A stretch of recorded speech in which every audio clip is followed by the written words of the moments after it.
Hi guys, welcome back. I hope you're all doing really well.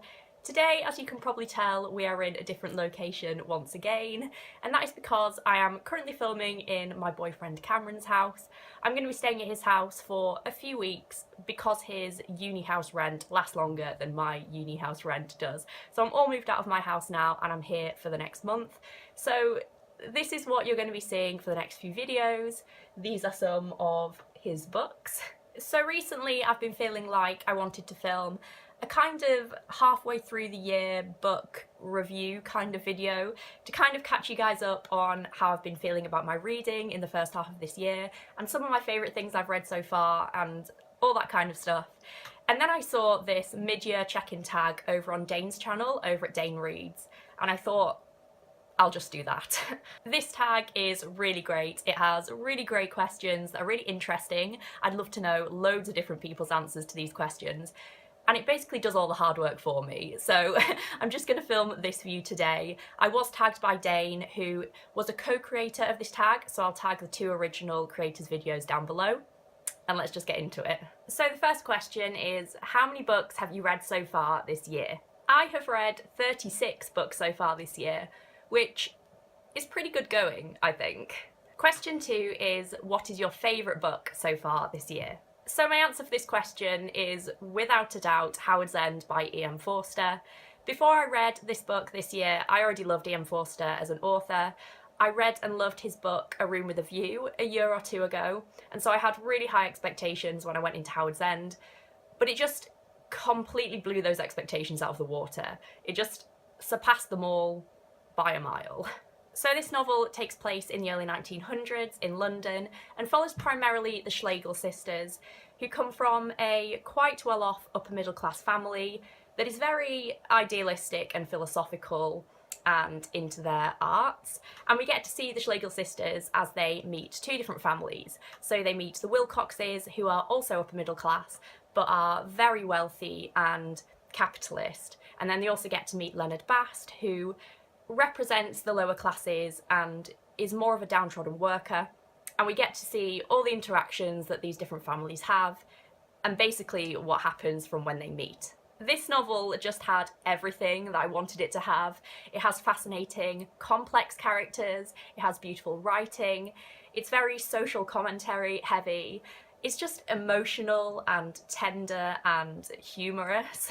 I knew when I was reading this that it was not only going to be one of my favourites of the year, but a favourite of all time, so that is definitely the answer to this question. Question 3 is, what is your most disappointing book so far this year? So if I'm going to answer this question with my lowest rating that I've given a book so far this year, then that is Wild Embers by Nikita Gill. So this is a contemporary feminist poetry collection that is comprised of very short, simple and surface level poetry, which is presumably inspired by the whole Instagram poetry thing that has surged in the past year or so. Basically, the poetry in this collection was poor at worst and mediocre at best.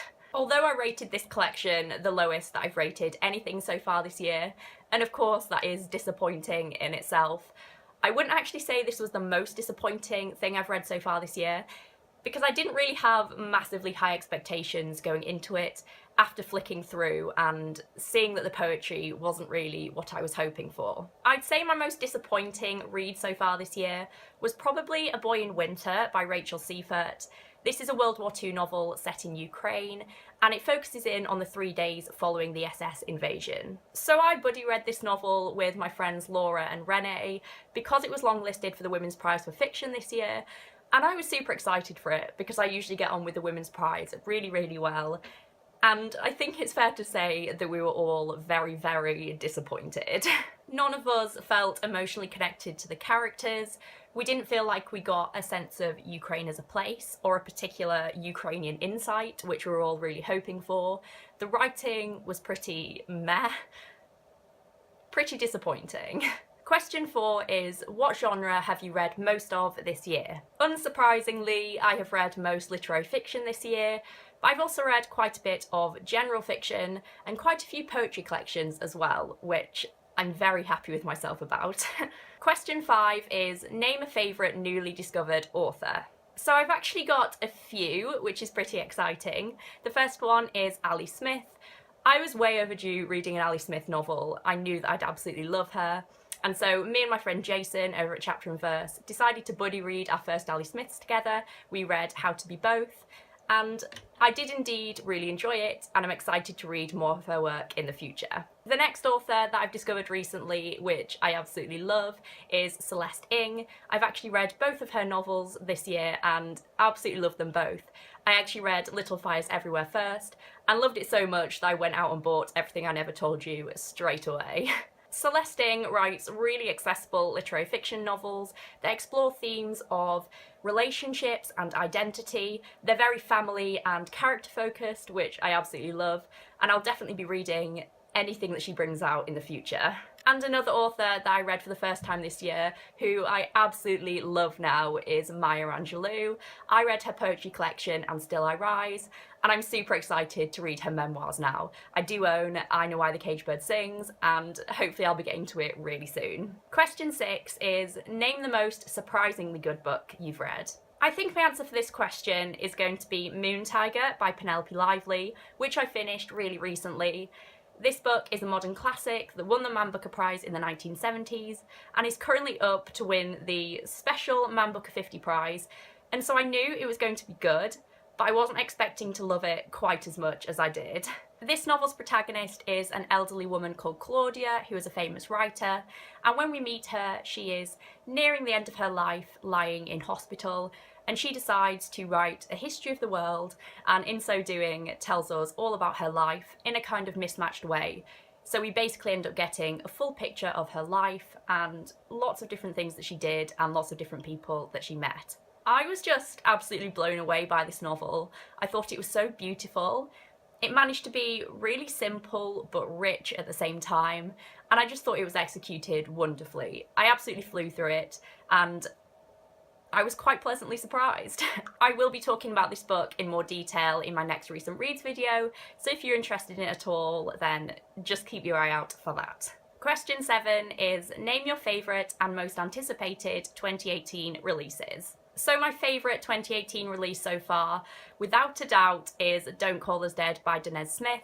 This is a contemporary poetry collection that came out very early in the year. I think it came out in January, and I'm sure you've all heard everyone raving about it, but it deserves it. It's amazing.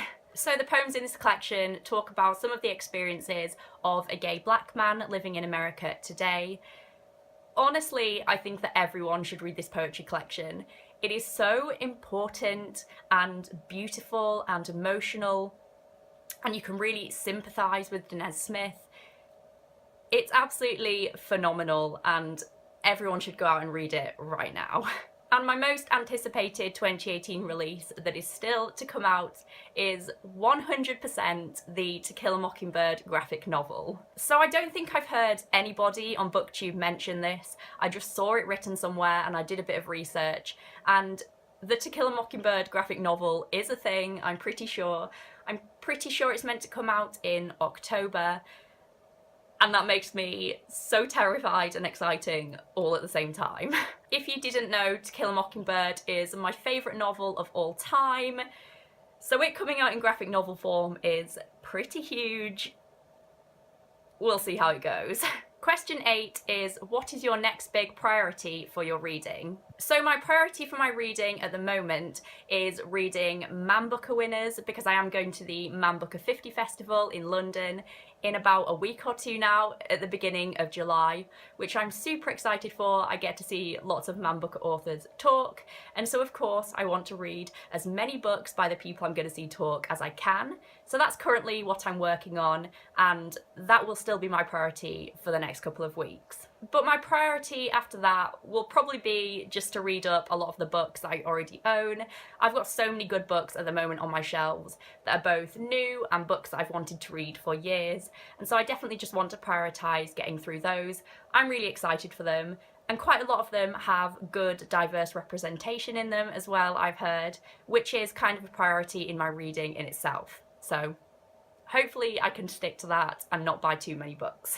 Question 9 is, what has been your bookish highlight? Is it cheesy if I just say BookTube?